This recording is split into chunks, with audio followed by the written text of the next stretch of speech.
గొర్రెల పంపిణీ పథకం అక్రమాల విలువ 1000 కోట్లకు పైనే ఉంటుందని ఈడీ చెబుతోంది. మాజీ మంత్రి తలసాని శ్రీనివాస్ యాదవ్ ఓఎస్డీ కళ్యాణ్ ఇంట్లో ఈడీ సోదాలు నిర్వహించింది. 200కు పైగా బ్యాంకు ఖాతాలకు చెందిన పాస్బుక్లు ఈడీ స్వాధీనం చేసుకుంది. పూర్తి వివరాలు మా కరెస్పాండెంట్ రానా అందిస్తారు. రానా, అసలు ఈ గొర్రెల స్కామ్ లో ఈడీకి సంబంధించిన అప్డేట్ ఏంటి?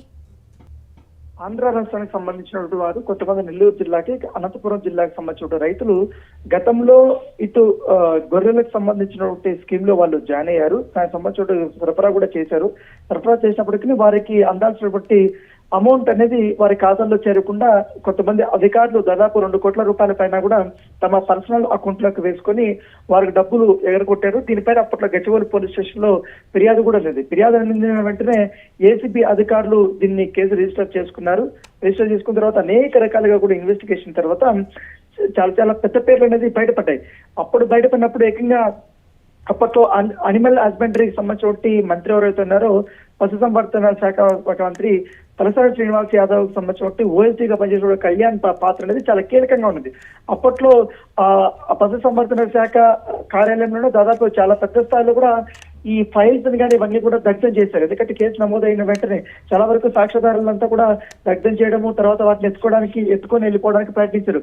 అప్పుడు విజిలెన్స్ డిపార్ట్మెంట్ కూడా అక్కడ చేరుకున్న తర్వాత ఏం జరిగిందంటే కేసు నమోదు చేశారు. అప్పట్లో ఆయన అరెస్ట్ అయ్యారు. అరెస్ట్ అయిన తర్వాత మళ్ళీ రిలీజ్ అయ్యారు. అయితే ఇదే కేసులోనే ఈడీ చాలా పెద్ద స్థాయి స్కామ్ ఇది. పైగా ఈ కేసులో అరెస్ట్ చేయడం బట్టి నిందితులు ఎవరవుతున్నారో వాళ్ళు దుబాయ్ లో ఉన్నారు. దుబాయ్ నుంచి మళ్ళీ వాళ్ళని తీసుకొని వచ్చారు, అరెస్ట్ చేశారు. ఒకరేమో పరారీలో ఉన్నారు. సో దీని వెనకాల పెద్ద ఎత్తున మనీ లాండరింగ్ జరిగిందని కూడా అధికారులు భావించారు. మొదటి దానికి తగ్గట్టుగానే ఈ కేసు సంబంధించిన పూర్వాపరాలన్నీ కూడా ఏసీపీ దగ్గర నుంచి కూడా ఈడీ అధికారులు తీసుకున్న తర్వాత పూర్తి స్థాయిలో దీన్ని స్టడీ చేశారు. స్టడీ తర్వాత ఈ కేసులో కేంద్ర బిందువుగా ఉన్నటువంటి ఎవరైతే మాజీ ఓఎస్డీగా పనిచేసినటువంటి కళ్యాణ్ ఉన్నారో కళ్యాణ్ ఇంటికి మొన్న ఈడీ అధికారులు పూర్తి స్థాయిలో రైట్స్ కి వెళ్ళారు. రైట్స్ కి వెళ్ళిన తర్వాత అక్కడ విస్తుపోయే విషయాలన్నీ బయటకు పడినటువంటి పరిస్థితి కనపడుతుంది. ఎందుకంటే ఏకంగా దాంట్లో ఇంతవరకు దాదాపు 1000 కోట్ల రూపాయల వరకు స్కామ్ జరిగిందని కూడా వాళ్ళు అభిప్రాయపడ్డారు. దాంతో పాటు ఇప్పటి వరకు 200కి పైగా బ్యాంకు ఖాతాలకు చెందిన పాస్బుక్ కూడా వీళ్ళ దగ్గర స్వాధీనం చేసుకున్నారు. అంటే ఇతర వ్యక్తులకు సంబంధించిన బ్యాంక్ ఖాతాలన్నీ కూడా ఇక్కడ వీళ్ళ దగ్గరే పెట్టుకొని, వీళ్ళ దగ్గరే మానిటరింగ్ పెట్టుకొని మొత్తం డబ్బులంతా కూడా వీళ్ళే కొట్టేస్తున్నటువంటి విషయాన్ని ఈడీ అధికారులు బయట పెట్టారు.